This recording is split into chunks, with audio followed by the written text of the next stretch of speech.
Y ya tenemos dos entrevistados hoy. No va a ser uno, y vamos a tener una primicia mundial.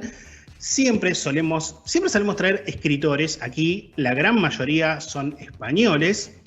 En este caso también lo son, pero vamos a ver, están ubicados muy disímiles en el mapa, así que voy a presentar a Marc Cano y a Nacho Morejón, los autores del Gigante Rojo. Marc está, él me va a decir, me va a corregir, en Francia, y Nacho está en el Reino Unido, en Inglaterra, si no me equivoco. Marc, Nacho, ¿cómo va? Javier Juárez, Ivana Barbanás, Nacho Miranda, los saludamos. ¿Cómo va eso?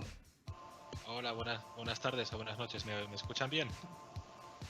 Sí, yo te escucho perfecto, creo. No sé si un poquito bajo, y ahora me va a decir Leo cualquier cosa, pero yo te escucho bien. A ver, déjame poner un poco más alto si hace falta. Bueno, Nacho, ¿cómo va eso? ¿Todo tranquilo? Hola, que sí, todo estupendamente. Nada, yo sí vivo en Londres desde hace ya muchos años y nada, y os mando un saludo a los tres y a todos los oyentes. Bueno, como verán, tanto Marc como Nacho están ataviados con camisetas, remeras, en definitiva, prendas de la Unión de Repúblicas Socialistas Soviéticas, la URSS, la CCCP, como le quieran llamar, y de eso se trata El Gigante Rojo, que es un libro que, ¿ya me pueden confirmar que salió?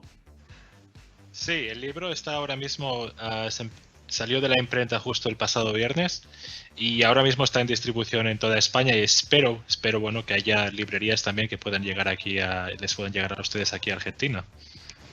Bueno, a ver, ¿quién de los dos me cuenta lo que obviamente es una pregunta obligada, que es ¿cómo nace El Gigante Rojo? ¿Empiezo yo, Nacho? Empieza tú, Marc, y luego sigo yo. Pues creo que hace unos pocos meses ustedes estuvieron en el programa Juan Hinojo con su libro Sueños Robados. Entonces, una parte de lo que una parte del libro sale precisamente del libro que escribió Juan. Es decir, yo me acuerdo, ahora ya cosa de 9, casi 10 años ya, ahora como pasa el tiempo, que salió su libro y bueno, ahí obviamente se explicaba la historia del baloncesto yugoslavo, muy interesante, pero también se hacía mención muchas veces a la rivalidad que existía con el baloncesto soviético. Es decir, eran los dos que, digamos, siempre se disputaban la supremacía en Europa. Y bueno, pues a mí, digamos, que me interesó la parte yugoslava, pero también me hubiera gustado pues leer la parte, digamos, del baloncesto soviético. Entonces, pues yo tengo la suerte de que, bueno, pues que mi familia es rusa, aprendí ruso en consecuencia. Y pues bueno, pues a partir de aquí pues me dije, bueno, pues ¿por qué no lo escribo yo mismo? ¿Por qué no escribo yo mismo? Y luego pues bueno, Nacho también se incorporó al proyecto y a partir de ahí pues bueno, ha salido ese libro ahora que bueno, esperemos que todo el mundo que lo empiece a leerlo pues que le guste. Yo puedo aportar alguna cosa más. Yo creo que también, digamos, convencí un poco a Marc para que lo escribiese. Tanto Marc como yo nos conocemos del foro del ACB, como sabes, y además los dos jugamos a baloncesto desde pequeñitos. Y le dije, bueno, pues tú hablas ruso, ¿no? Sabes de baloncesto, yo creo que lo deberías de hacer. Entonces, bueno, pues más adelante, bueno, yo estaba trabajando con Marc en el proyecto, pero un poco más, si podemos llamarlo así, como de consultor y revisando las cosas que Marc escribía y tal. Y luego más adelante pues me incorporé para hacer la década de los 80, que por mi edad pues yo la viví. Y bueno, nos pareció una aproximación interesante, ¿no? Cómo fue cuando la vives en los 80 y cómo es cuando la revisas pues 30 o 40 años más tarde. Bueno, algo del libro estuve más o menos viendo, algo de lo poquito que se puede conocer hasta ahora, ¿no? Y en cuanto a los testimonios, le pregunto a los dos, ¿no? Personalmente, ¿cuál era el que más deseaban obtener? Y también, ¿cuál fue el que más les sorprendió? Si es que hubo alguno que quizá no esperaban tanto, pero terminó sorprendiéndolos por lo que les contaron. Pues hubo varios de ellos, digamos, sobre todo uno que yo creo que, bueno, primero de todo, uno de los que fue, digamos, más útiles fue Sergei Tarakanov, que también escribe el prólogo del libro. Es decir, él es la persona que creo que tuvo una posición en la Federación Rusa de Baloncesto. Obviamente, él mismo jugó varios años en la selección de la URSS, ganó la medalla de oro en Seúl 88.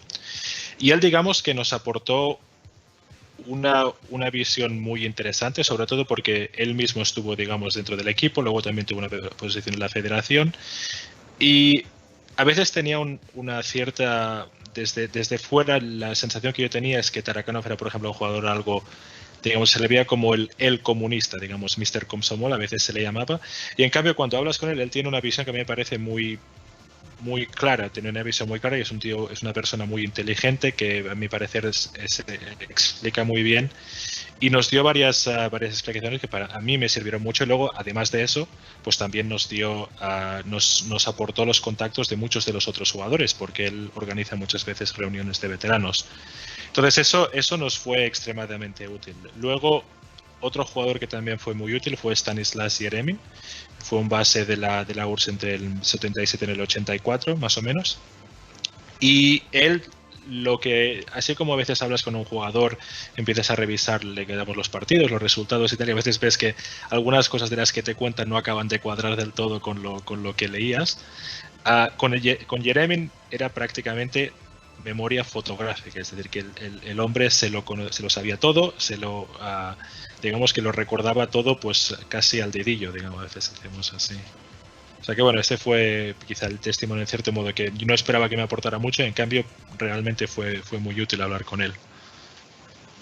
A mí personalmente los que más ilusión me hacían eran Tachenko, porque bueno, Tachenko fue un auténtico icono no solo mundial, pero especialmente en España, donde pues la gente le quería muchísimo y todo el mundo, en cuanto eras un poco así más alto de lo normal, pues ya te llamaban Tachenko. Oh, mira, ese es un Tachenko, ¿no? Entonces era un auténtico icono.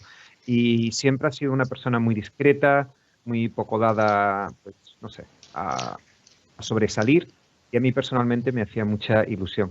Y luego también quería saber la opinión de la gente que era un poco más, digamos, no sé si díscola es la palabra, pero bueno, que tenían así un poco más como de un background más complejo, que eran Valdis Valters y Anatol Chikin. Dos auténticos genios jugando, pero que siempre tuvieron pues fama de un carácter difícil y tal. Entonces, pues saber su opinión era algo que a mí personalmente me hacía mucha ilusión.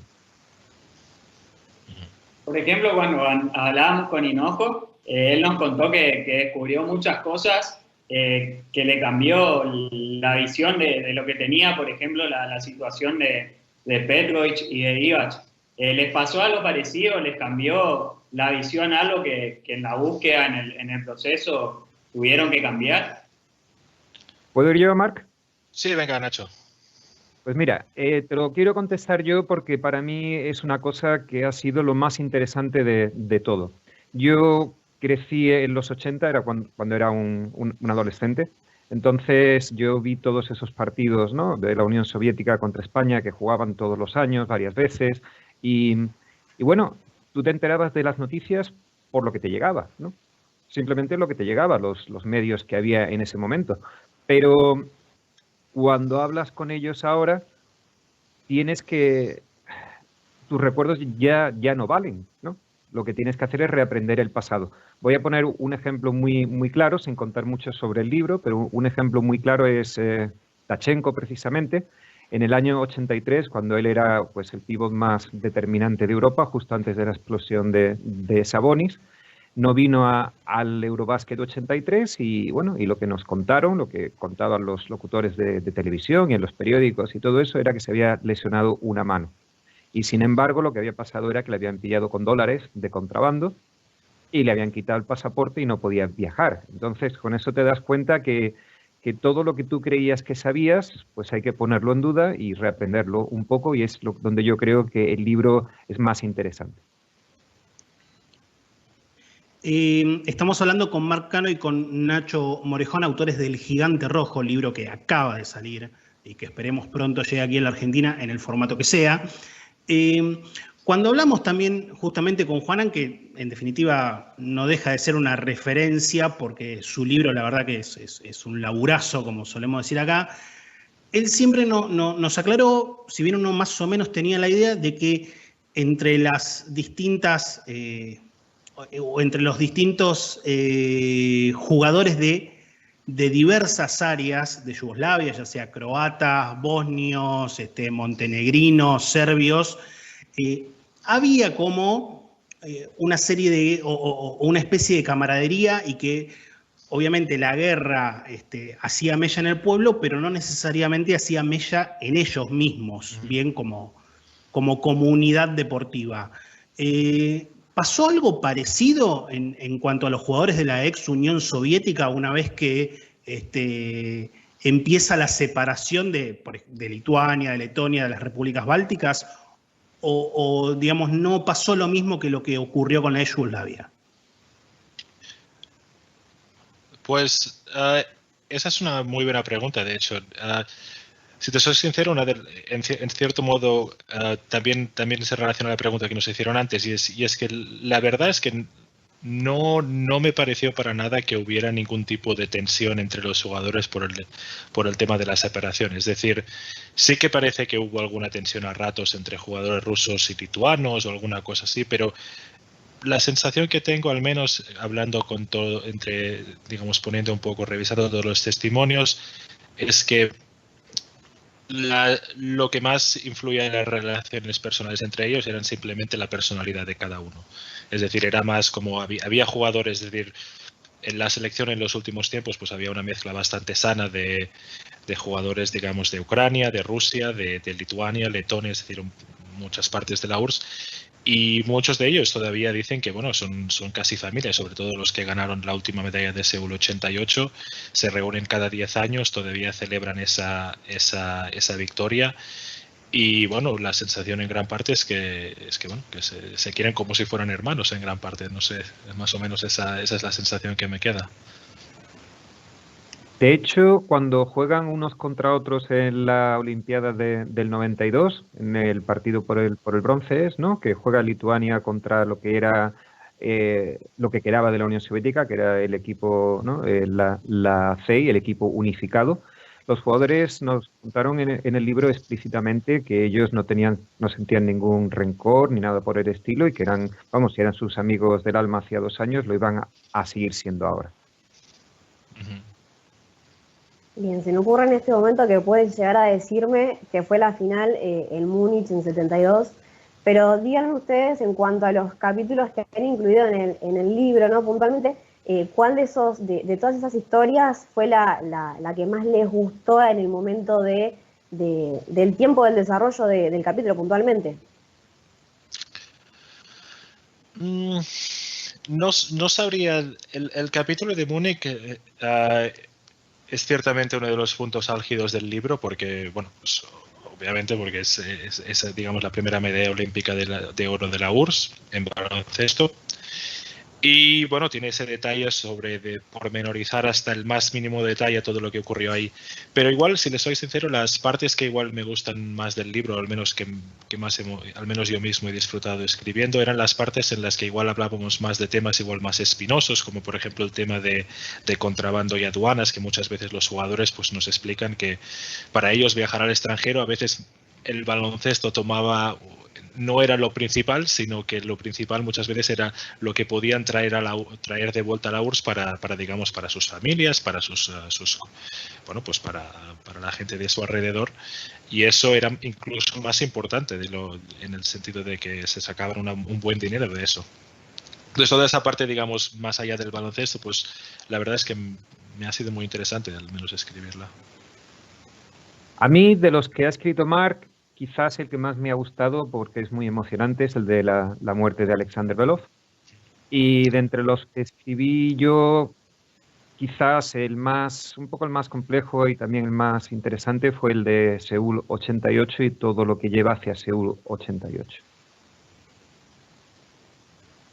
Y puntualizando justo en Belov, también hay un paralelismo similar con Petrovic. Se fueron a edades similares, lamentablemente. ¿Cómo lo ven allá a Belov? ¿Cómo está evaluada su figura, sobre todo desde su percepción que tuvieron de primera mano la información? Pues yo llegué a conocer a la que fue su viuda, es su viuda.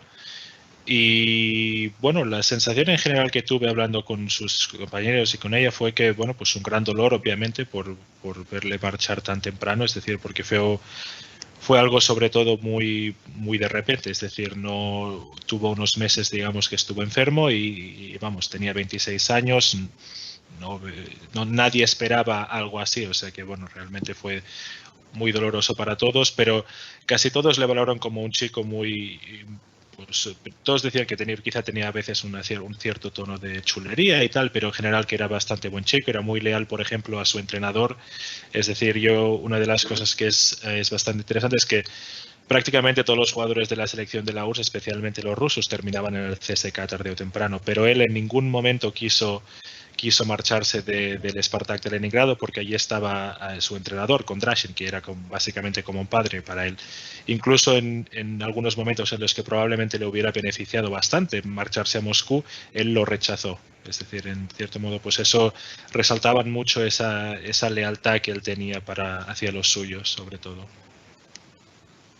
A mí personalmente me parece que Alexander Belov está un poco olvidado. No sé si olvidado es la palabra, pero desde luego no se le recuerda como el que coló la canasta de Múnich 72, pero quizá sabe poco más de él. Bueno, eso y que murió joven, ¿no? Entonces, una de las cosas que espero con el libro es que la gente sepa pues más de su figura y que vuelva un poco o que sea más conocido, ¿no? Sí, es decir, era más allá obviamente de lo que he hablado, que quizá iba más allá del baloncesto, a nivel en lo que era en cancha, casi todos resaltan que era un jugador muy inteligente, sobre todo en cómo se posicionaba en defensa, en ataque tenía muy buenos movimientos, era un pivot pues distinto en el sentido de que en la URSS sobre todo tenían torres, gente como Tachenko o Andreyev o gente así muy alta, y en cambio Belov era un jugador de poco más de 2 metros, pero que se movía realmente muy bien, muy inteligente, muy atlético, pues bueno, era un perfil un tanto distinto a lo que vimos de la URSS en gran parte.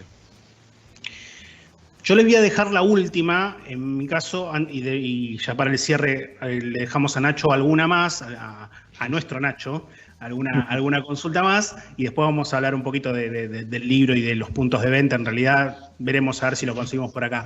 Pero hay 2 películas. Uno es en realidad sí, son 2 películas. Uno es un documental más que nada que es The Other Dream Team, bien, que está focalizado en los 4 lituanos ganadores de la medalla dorada en Seúl del 88. Y la otra es 3 Seconds, que es, si no me equivoco, rusa del año 2017, que entiendo tiene muchas licencias y hay algunas cosas que no se ajustan en definitiva a la realidad. ¿Con cuántas pinzas hay que tomar ambos casos justamente pretendiendo ajustarse a la realidad de acuerdo a la óptica de ustedes, por supuesto? ¿Empiezo yo, Nacho, con eso? Sí, te la dejo a ti. Me gusta que estén organizados, ¿eh? Sí. Yo creo que se conocen bien y saben quién es el que más bombas puede tirar. Está perfecto, me encantó. Pues en ese caso, bueno, yo la película de 3 segundos me acuerdo que la vi justo poco después de que saliera en Rusia y en cierto modo, primero voy a dar un dato. La viuda de Alexander Belov, de la que ya he hablado, por ejemplo, puso una denuncia contra la película por no ceñirse en cierto modo a la historia. A mi parecer es un poco exagerado porque la película en gran parte ya deja claro que si bien el basado en hechos reales está bastante un poco, pues bueno, te lo tienes que tomar como lo que es, una recontar la historia, embelleciéndola un poco y pues bueno, pues todas esas partes hay que ponerlo en todo. Entonces, tiene el desarrollo del partido, lo cierto es que es calcado a cómo fue en realidad, menos todos esos mates espectaculares que salen por ahí, pero las otras partes de la película, en gran parte yo diría que tiene partes que son realmente reales, es decir, que cuando hablan del tema del contrabando y demás era así. Luego el tema de Alexander Belov es falso porque él no estaba enfermo en Múnich, se murió 6 años más tarde y él no tenía ninguna enfermedad en aquel momento, es decir, no es cierto que lo presentan en aquel momento como si ya estuviera enfermo en el 72 y no, eso para nada. Y luego también la viuda de Kondrashin, es decir, el entrenador que era el entrenador de la URSS en el 72, Vladimir Kondrashin, de hecho no aparece en la película nombrado como tal, aparece, no me acuerdo cuál es el nombre que le dan al entrenador, pero es otro. Y eso es también porque la viuda de Kondrashin que utilizaran el nombre de su marido para ello. O sea que bueno, con eso igual ya les puedo dar un par de pistas de por dónde va de cuán real es la película. O sea que bueno, es básicamente es ficción basada en la realidad, pero luego hay jugadores, por ejemplo, yo creo que estaba Paulauskas, por ejemplo, que era el capitán de la selección, al que era un jugador pues bastante leal a la URSS, digamos, y ahí le presentan como si fuera una especie de disidente.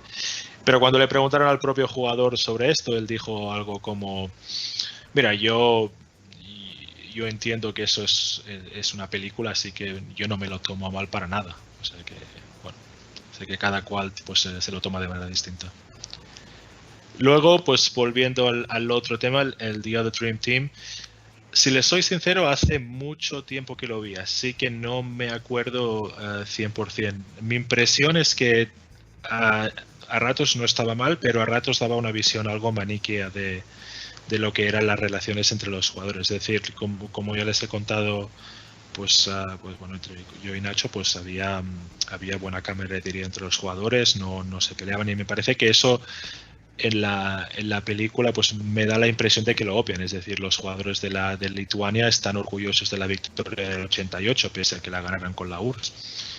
Y eso me da la impresión de que eso no, en el The Other Dream Team pues igual se lo pasan un poco de puntillas. No sé, ¿tú lo viste, Nacho? Igual puedes a mí me pasa exactamente igual que a ti. Yo lo vi hace ya bastante tiempo y me pareció muy maniqueo. De hecho, bueno, pues en el foro se comentó ampliamente y había gente que sabe mucho del tema, y bueno, ¿no? Como Juan Carlos Gallego, y estaba echando humo diciendo que era, bueno, que había pues como mucha invención forzada para pretender que los lituanos, un poco de victimismo casi, ¿no? Entonces eso es un poco lo que yo recuerdo cuando lo vi. Pero bueno, sí, agradable de ver, con partes entretenidas, pero yo también me quedé pensando un poco, bueno, pues esto es un poco, cuentan lo que quieren contar, quizás en lugar de lo que realmente pasó. Y siguiendo con la línea de hablar un poco afuera del libro, quería preguntarles cómo ven el futuro del básquet en Rusia, sobre todo a nivel selecciones, que no sé si piensan lo mismo, pero fue bajando un poco lo que es el rendimiento general, pelear por medallas y demás.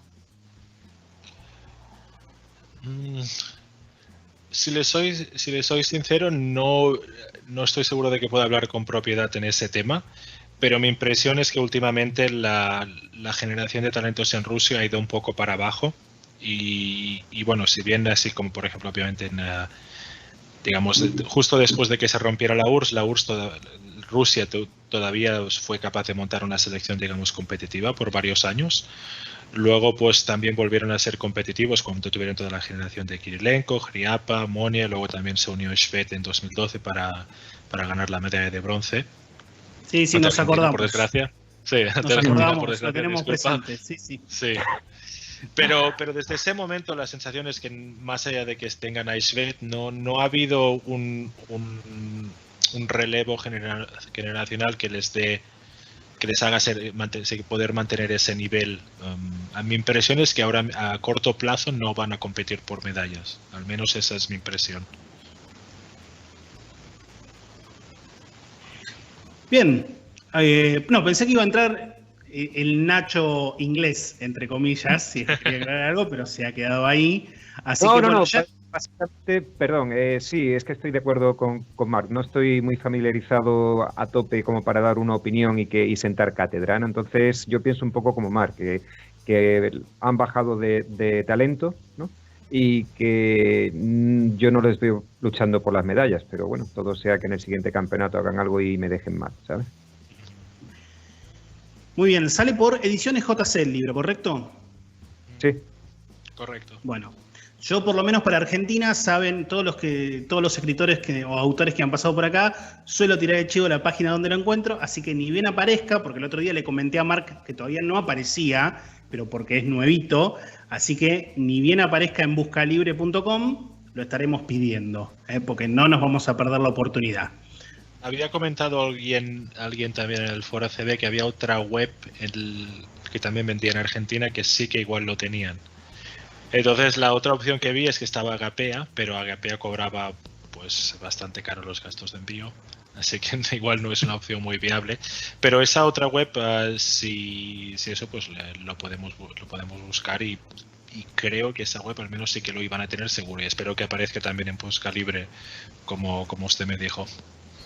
Muy bien, sí, lo vamos a conseguir, no te das problema. Bueno, Mark, le agradezco mucho a Mark, que tranquilamente puede venir en algún momento acá a la Argentina y jugar como doble de Nicola Provítola, cosa que estábamos diciendo nosotros fuera de aire. Me gustaría. Mark y Nacho, les agradecemos un montón, mil gracias, sobre todo considerando que allá es bastante más tarde, acá son las 8 menos 25 minutos, así que millón de gracias por el contacto, lo mejor para el libro, porque sabemos que va a estar buenísimo, y un abrazo grande a ambos. Muchísimas gracias. Sí, muchísimas gracias. Y yo he estado un par de veces en la Argentina y la verdad es que aparte de encantarme el país, se portaron conmigo de maravilla, así que un abrazo fuerte a los argentinos. Muy bien, te esperamos con un asado, ¿no? Cuando el mundo vuelva a ser mundo. Exacto. Sí. Muchísimas gracias. Venga. Gracias.